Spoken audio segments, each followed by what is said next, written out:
Modifying workspace. So in the previous lesson, we talked about just the layout of Photoshop. In this lesson, I want to talk only about the workspace that we have here on the right-hand side and also our tool panel. So let's drag both of them out. We're just going to place them here, and I'm going to start right away just with the panels and from my workspace, obviously. So I want to just take them apart and show you guys exactly why I keep these certain panels. Okay, let's just move them all out and start from scratch with this. So this is just my technique of working with the panels. You can always remember, go back to Window and select different and new palettes here to create a individual workspace. Now for the beginning, as I mentioned earlier, if it's ticked off, it's currently showing, and if it's not ticked, it's not showing. Say for instance, if I'm going to go to color, that shows up right now, and it's now ticked here, and if I'm going to escape it, it's out of my life again. Great. So these little palettes here are for me the most important ones. I've been working with them for the last 5-6 years, and they've always helped me. And this is just my simple workspace. So let's start talking first about the different panels here. First of all, I have history. It's like a big undo button. Whenever I have something I've photoshopped for quite a while and I need to go a few steps back and my normal edit undo thing does not work anymore, then I will go back to the history and work in my history panel in order to fall a few steps back. So history is very important for me to have in my workspace. Then character box over here. I also have characters because I design a lot. And when I work with text, I right away have all my text tools over here in order to change and enhance the text a little bit. The same goes for paragraph. It's very self-explanatory. It's pretty much like Word and Excel as well. So you can work a bit more just with these tools on your individual text. And then lastly, I do have info in here in order to get values for my RGB or CMY color codes and color ranges. So this is just something that you might do when you're a bit advanced and need specific color ranges. So you can easily hover with the eyedropper tool over the certain color to get the values. Now I drag these into this sequence and this sequence as well here. So history, character box, paragraph, and info. Keep those together in one palette box. And normally I have history always active as the first one. Then underneath of that, I have adjustments and navigator. Now adjustments are very important later. If you're going to speed up your whole workflow in Photoshop, you might work more with adjustment layers because these are individual layers that adjust your image instead of working from the menu, which affects your images directly. More about that later in the course as well. It's a few different techniques how to work in Photoshop. For now, it's just essential to know that you have adjustment layers here and can work quicker with those. And also now the navigator. If you're a beginner, it's sometimes very frustrating moving in and out with Photoshop if you're not comfortable with the zoom tool or if you don't know the keyboard shortcuts. So for the beginning, it's very important to just have the navigator as well, so you can easily go to the navigator and here with the slider, zoom in and out. Again, adjustment is selected. I'm going to move all of this palette box and clip this right away to the history palette box. So for me, this is halfway my workspace. Then I have layer palette, channels, and paths. Now layers, you will always need layers because obviously you're photoshopping in a layer system. So you always need to know where your layers are and you'll need to work with layers. So layers is always important for me to have in my workspace. Then as well, channels, I'll move that also in here. Channels is more or less for me when I work later with my CMY color or even RGB colors, and I can see my individual channels that are just made up from all my red tones, yellow tones, purple tones, etc. to work quicker in those. More about that in the course later. And then also paths, let's move that in here. Once you get more advanced with working with the pen tool, paths also come in really handy. So let's clip this also again. This is my very simple workspace. Again, history, adjustments, and layers. All of that, I move to the right hand side and clip again into my layout. Again, remember, you can always change your workspace here and create something unique and different for every individual thing that you need in the future again here. Or if you want to right away now, create one and later save it. Let's also, before we go there, first talk about just the tools here. So you'll see here's the tool panel. In CS6 and CS5, this is pretty much standard and you are not able to adjust this or create your own little toolbox. So you will need to work with whatever Photoshop gives you.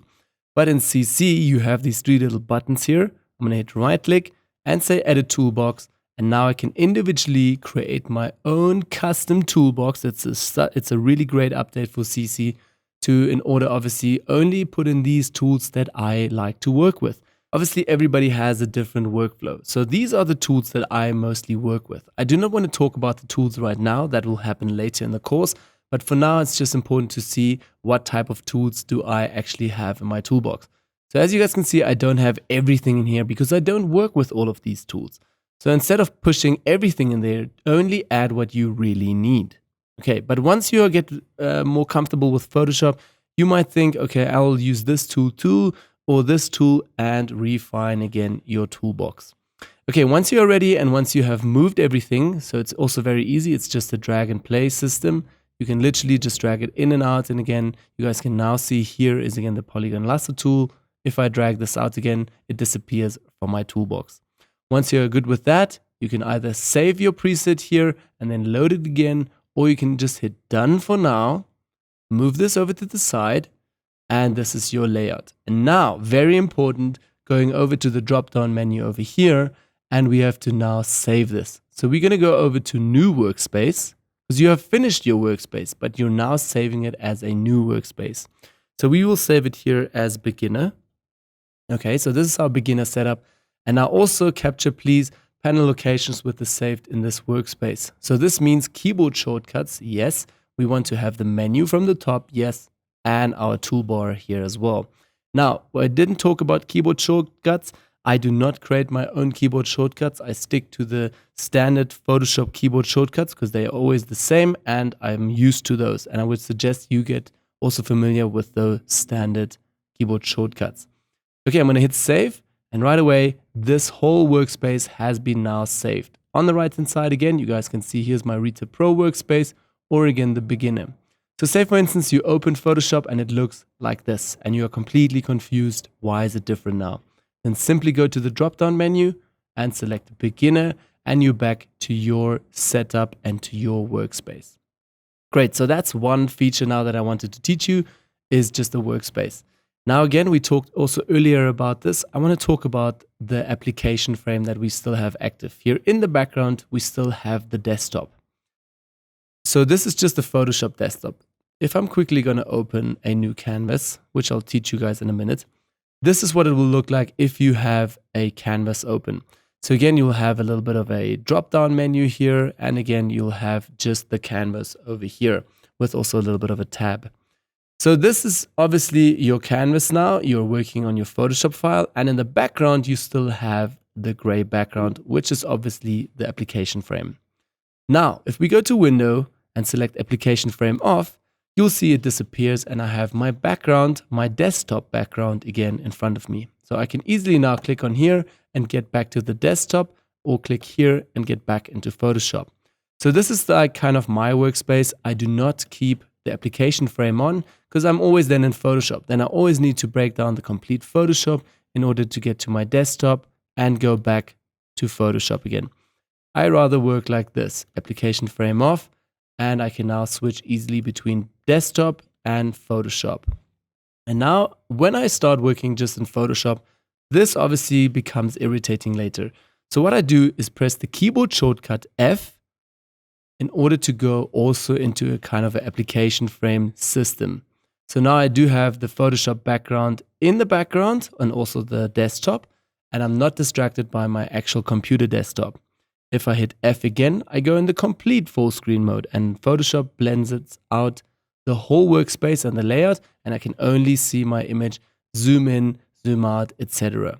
If I press F again, I'm back to my normal Photoshop mode, again without the application frame. Also in CC, you will have these little buttons here on the left hand side in your workspace. That also means if you click here, it does exactly the same like the F, the full screen mode.